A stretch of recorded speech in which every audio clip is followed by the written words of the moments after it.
La parole est à Monsieur Stéphane Lenormand pour le groupe Liberté Indépendants Outre-mer et Territoires.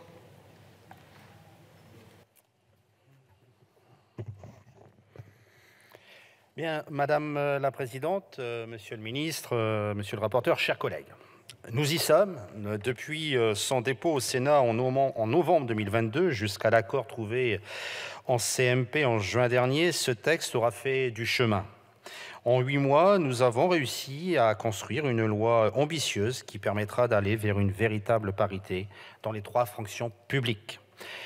Le combat, naturellement, contre l'égalité est loin d'être gagné, mais il progressera, pour sûr, si nous adoptons ce texte. Notre Assemblée a par le passé déjà voté plusieurs mesures pour renforcer les obligations qui pèsent sur les employeurs publics, et cette nouvelle proposition de loi s'inscrit dans la même logique. L'accord trouvé en CMP, après un vote favorable tant au Sénat qu'à l'Assemblée nationale, est un signe fort. Presque tous les groupes, tant de l'opposition que de la majorité relative, ont conscience des progrès qu'il reste cependant à faire. Nous partageons tous le même constat, alors que les 3 versants de notre fonction publique comptent plus de 60% de femmes. Les différences de traitement, de situation, de responsabilité, de parcours professionnel entre les femmes et les hommes persistent.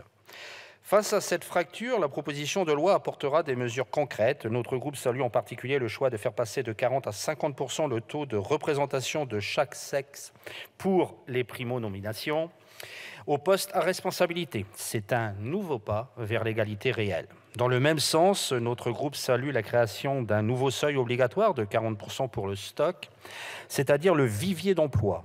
La loi ne doit pas se contenter de favoriser les nominations, elle doit aussi garantir la continuité de la présence des femmes à ces postes publics. Plus encore, je pense qu'il est indispensable que ces obligations aient force contraignante. Il est nécessaire de mettre fin progressivement à la dispense de pénalités financières pour les employeurs ne respectant pas leurs obligations. Je sais que certains ici auraient souhaité une entrée en vigueur plus rapide de ces mesures. Cependant, il me semble que nos 2 assemblées ont fait le choix, et un bon choix, en privilégiant une entrée en vigueur échelonnée dans le temps de toutes ces normes. Il est aussi nécessaire de laisser du temps aux employeurs, et en particulier les élus locaux, de s'approprier ce nouveau texte.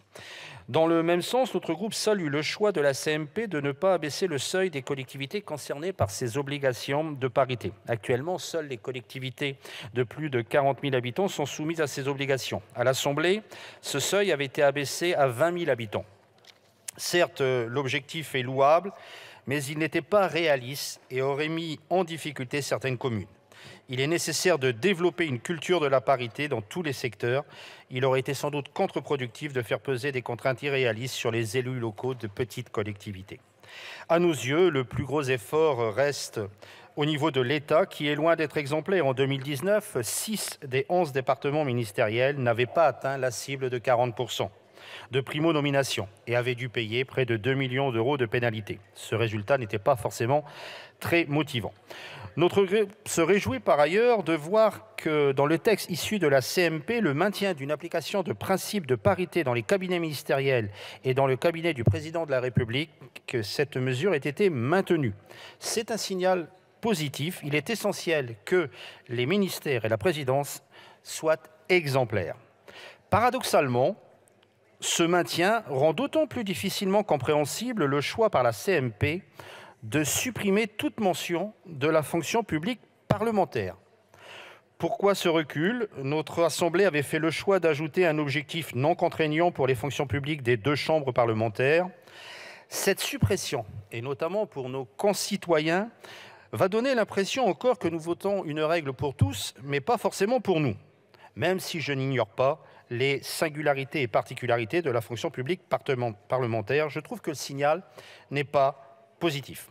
Mais en dépit de cet unique regret, le groupe Liberté Indépendants Outre-mer et Territoires votera pour ce texte, car il constitue réellement une avancée indéniable. Merci. Je vous remercie.